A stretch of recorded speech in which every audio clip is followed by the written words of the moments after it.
Like, when I make a decision about something, there's no grey areas. It's, I'm doing it. I'm putting everything that I've got into this, and I'm doing it.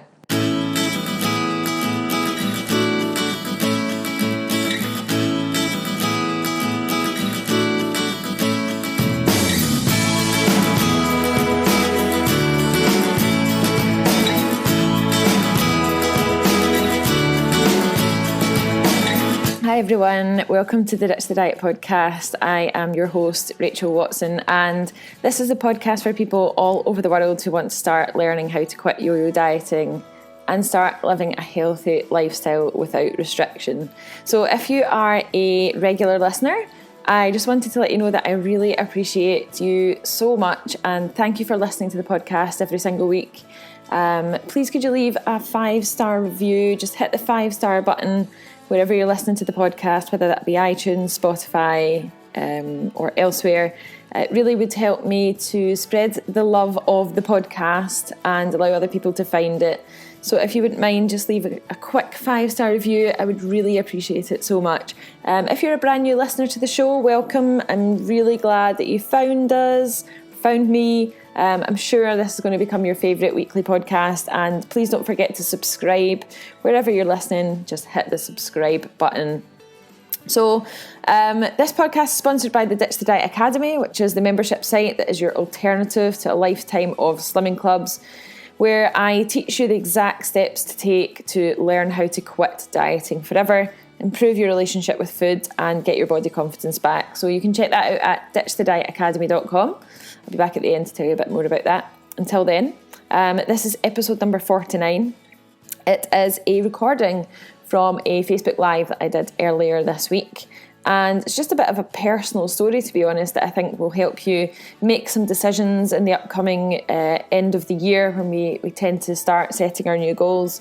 So here is the recording. Enjoy. I'll be back at the end to tell you a bit more about the Ditch the Diet Academy and how you can get involved before the new year even begins. Hi everyone, it's Rach here at Ditch the Diet. Good evening. Thank you for joining me for what is my first live broadcast for quite a considerable amount of time. I always was really loved doing my live broadcasts on Facebook Live, but it's just been a little while since I've felt confident enough, I suppose, to actually be able to go get back to it. And so I'm just going to, if you just give me a couple of minutes, I'm just going to share the video into my onto my Facebook wall. Do they even call it a wall anymore on Facebook? I don't know.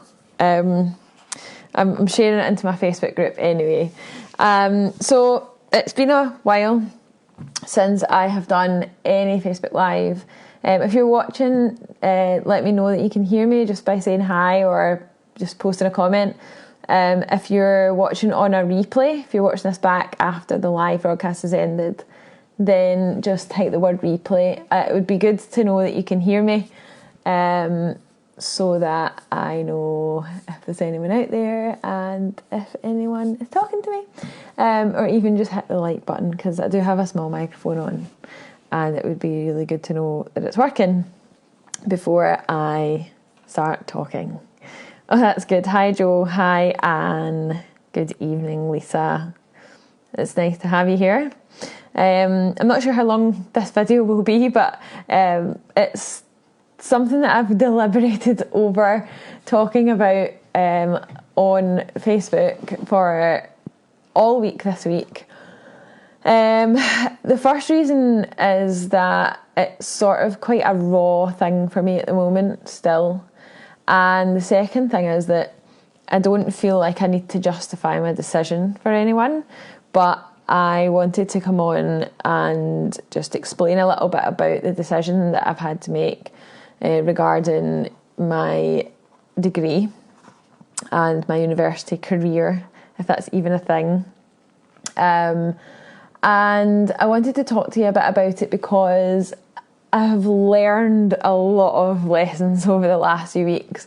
And if anyone's watching this that might be making big decisions in their life, or if there's just something in your life at the moment that you just don't know what to do about, then possibly by the end of this broadcast, by the end of this video, you might have some extra tools and some extra knowledge based on the shit that I've actually had to go through over the last few weeks and months. So to give you a bit of background, at the beginning of this year, I had a place on a master's degree in nutritional therapy at the University of Worcester, and I decided that rather than move to a city that I don't even know, I would apply for a degree in Glasgow, which is what I did. And I did not expect to get in. Dietetics is an extremely fierce, I suppose fierce is the right word, competitive degree. And I suppose in a way I didn't expect to get in, but I did. I was in Australia at the time. I lived in Australia from December last year, in fact, this exact time last year, until the end of May this year, and I got back and prepared my whole life to go back to university. Going back to university, I've already been to university and I graduated in 2006, and I've always wanted to go back and study it again, because learning and studying is just something that is just a continued thing for me. Anyway, I do it all the time, but I wanted to go back to university. It's just always been, I suppose it's always been a goal for me, but looking back now I realise that it's possibly not ever been my goal, that it's been something that I've always thought that I should do, but I'll talk about that in a bit. So I got a place on the dietetics degree at Glasgow Caledonian University, and I spent from May to the beginning of September preparing my business in a fashion that I would be able to cope with the life of full-time university and running a business full-time, which you're probably sitting there going, Rachel, what were you thinking? Not only that, but this is not something that I really talk about too openly, and I'm not looking at the camera for a reason, because I find it really hard to look at the camera when I'm talking, for a start. But secondly, I have anxiety and depression.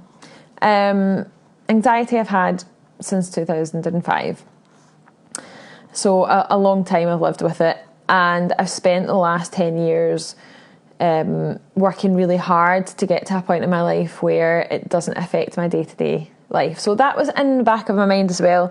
I thought, am I going mad here, studying full time, running a business, or trying to keep a business afloat? And the fact that going back to university is a huge deal when it comes to mental health.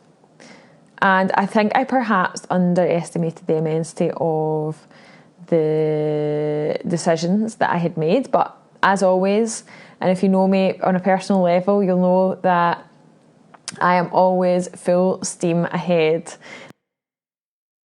Like, when I make a decision about something, there's no grey areas. It's, I'm doing it, I'm putting everything that I've got into this, and I'm doing it.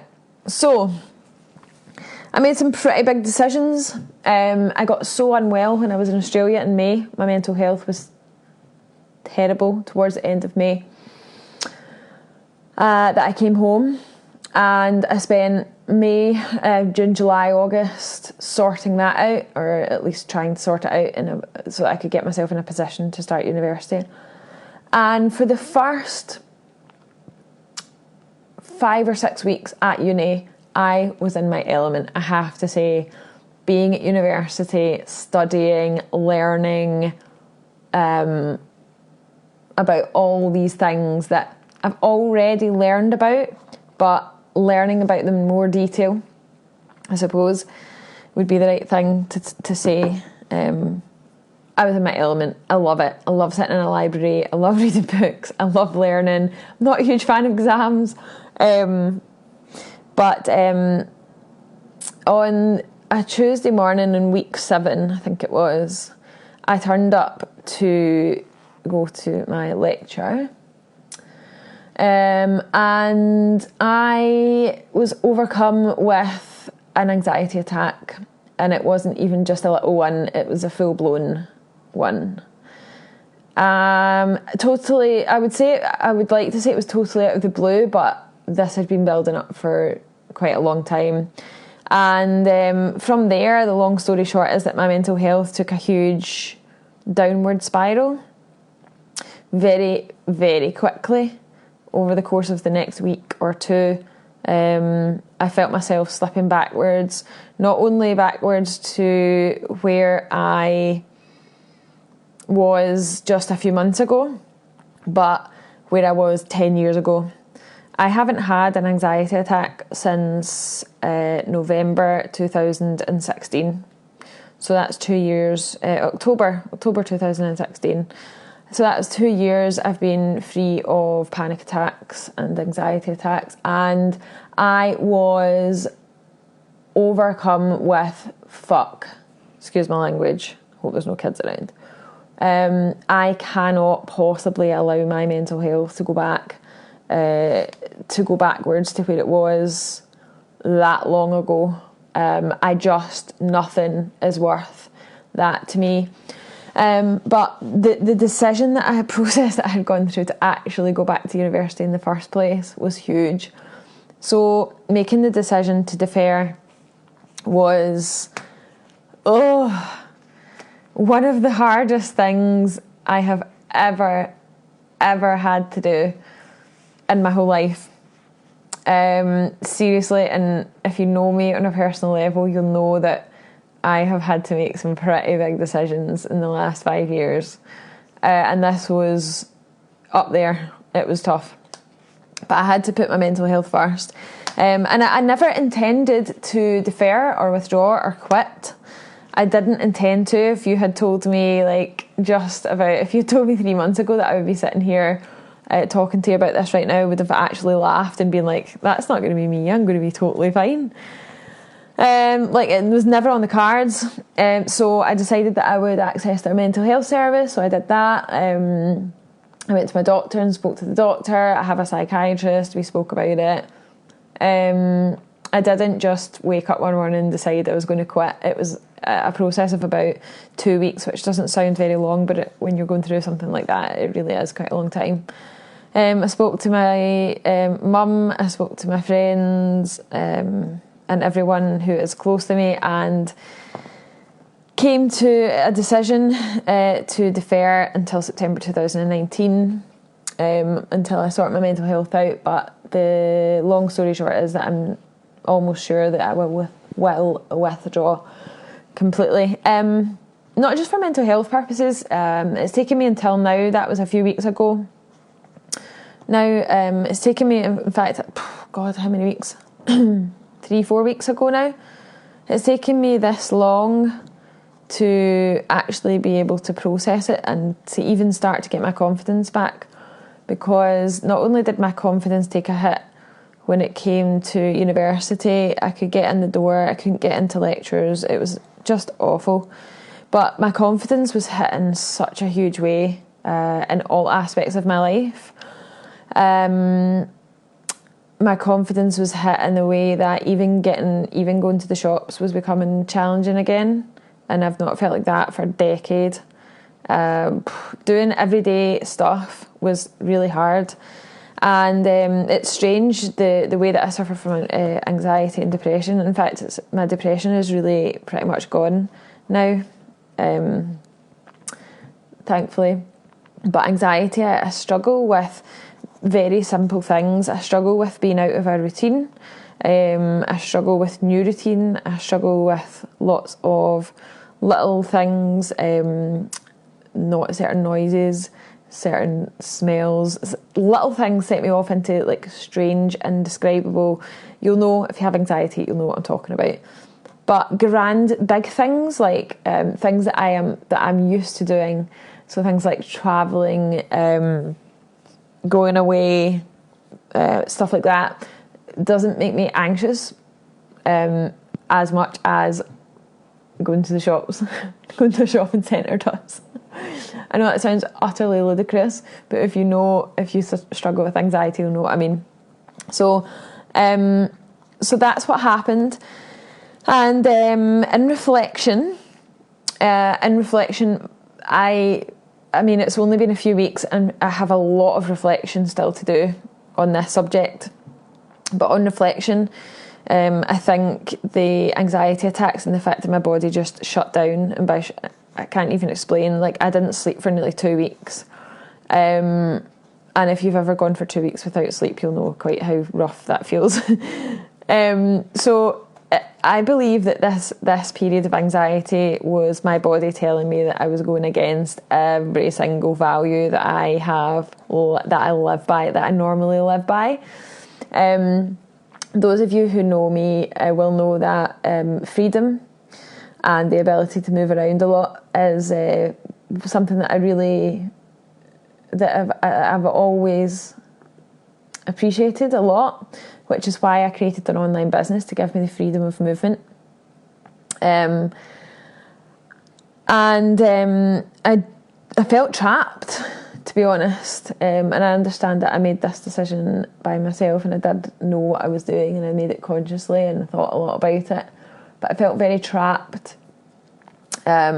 Something didn't feel right, and it was making me very unwell.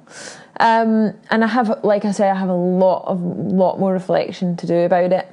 My motivation for actually going to university was probably not the correct motivation either.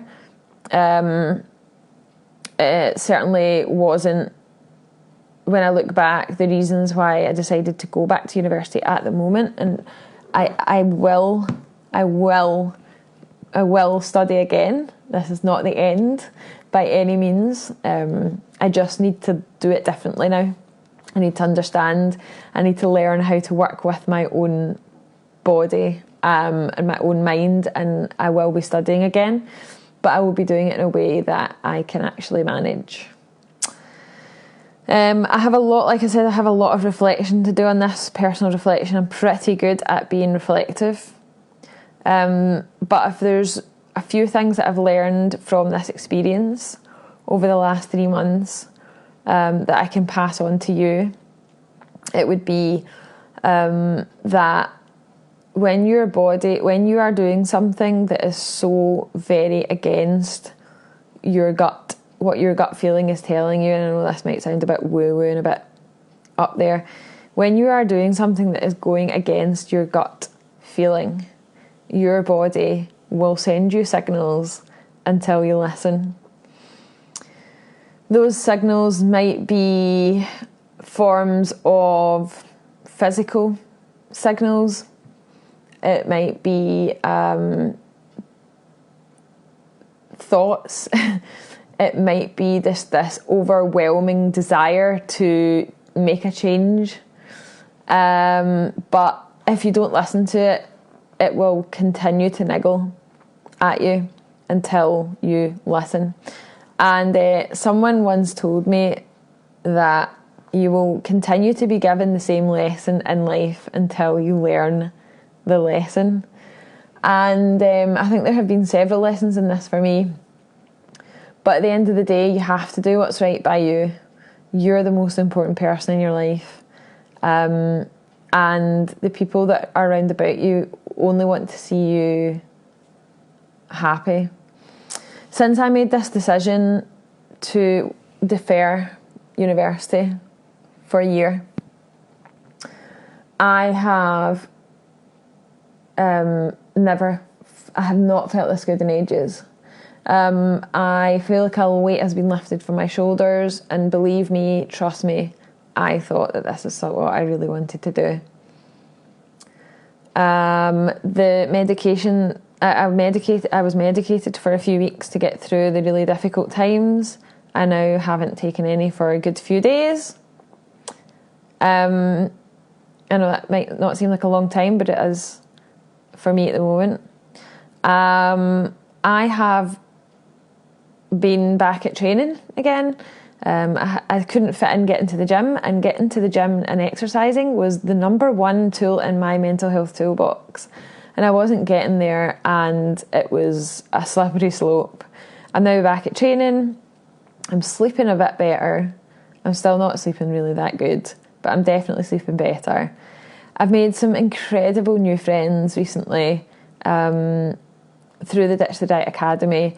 I've kept my business afloat all this time because it's the one thing that I wake up in the morning and I absolutely love going to work. Like, there is not one aspect of this job that I am doing right now, talking to you guys. This has been something I've wanted to not get off my chest, but I feel like I owe an explanation, and I know I probably don't, but I feel like I do.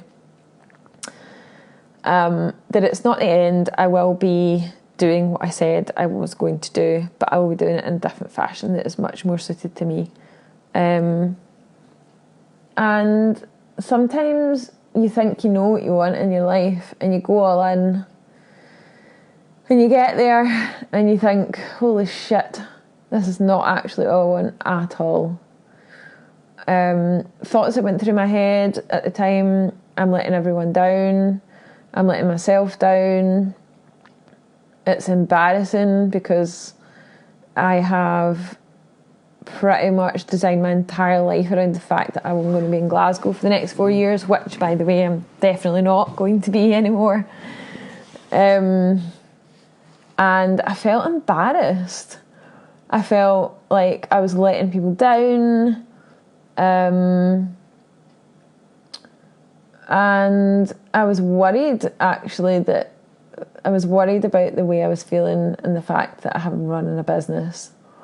And the thought of losing all of that was just too much. So, thank you for those of you that have borne with me, is that even a word, over the last few weeks. For those of you that know what's been going on, and for those of you that have helped me, I really appreciate it. I have lots of plans for the Ditch the Diet Academy for January. I have had loads of plans all year, but I've just not had the headspace to be able to do it in the last few months. So we have some exciting updates going into the academy. In fact, we've had a big sort of technical upgrade this week, and there's more to come for January. Putting a bit more investment into the business now, time and energy. Does anyone else find it really, really hard to cut themselves some slack? Because I find that really, really hard. It's like, I just need a week off work. I don't really though.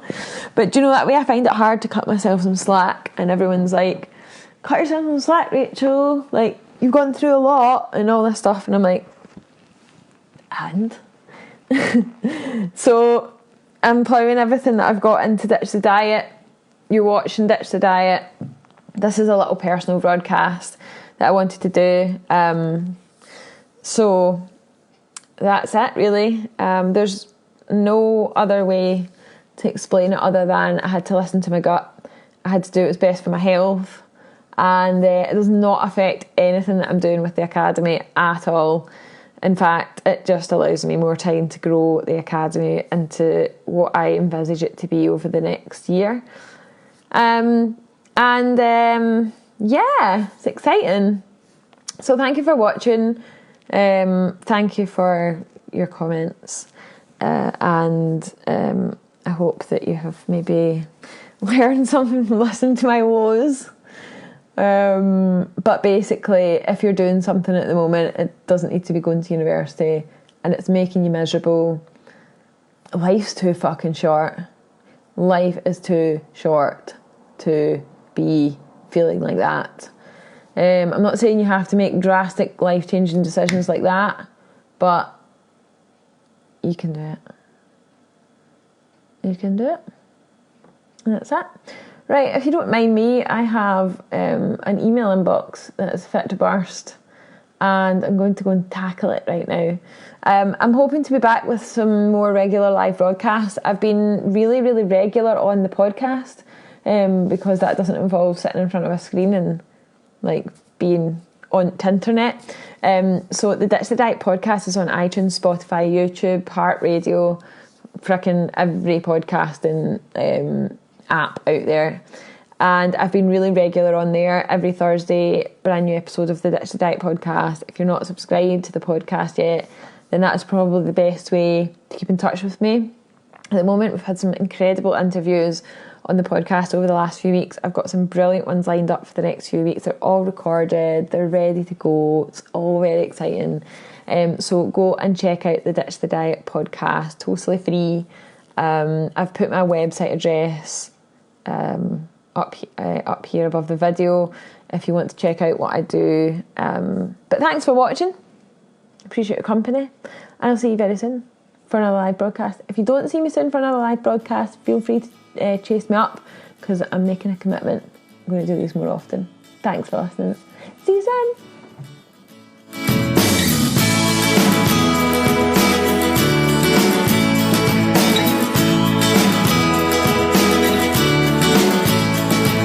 Thank you so much for tuning in to another episode of the Ditch the Diet podcast, especially these ones where it's just me and my own voice telling you a little story about my life. I hope it has helped you in some way to think about the goals that you might have for next year, or just life in general. And if one of those is to learn how to quit dieting forever, then you're in the right place, because we are sponsored by the Ditch the Diet Academy, which is my business, and it is a membership site where you can join. It costs less than your average slimming club, and it means that you can learn the exact steps to take to stop dieting forever, regain body confidence, improve your relationship with food, and of course lose weight in a permanent fashion. So if you'd like to find out more about the Ditch the Diet Academy, then click on the link in the show notes. Otherwise, it's ditchthedietacademy.com, and just click on the tab that says the Academy. You can find out more about how to join. Until next week, I hope you have a great one, whatever you have planned for over the weekend. And I'll see you next week for episode number 50 of the podcast, which is quite exciting. So I'll see you then. Take care.